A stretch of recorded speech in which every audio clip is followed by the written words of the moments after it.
Unë thashë një recetë të tillë kanë mundësi fëmijët me konsumu çdo ditë në përditshmërinë e tyre në menyt javore që ndryshojnë. E vërtet, pikërisht receta që do ta përgatisim sot ka të bëjë është tipike një pjatë finlandeze.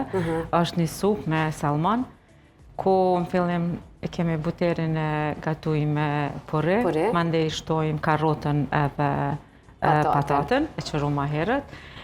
Langu i peshkut, i cili shtohet për zirje me melmesa, edhe para se të gatuhet i shtohet salmoni, në fond me melmesa edhe krema për zirje. Po, kjo recetë përveç që është recetë finlandeze dhe përveç që është në shkollë, të e gatun edhe në shtëpi, besoj në susja shem. Po tonë susja shem, ashtë që shtojnë fëmijët. Në shkollë je arsimtare e gjuhës shqipe.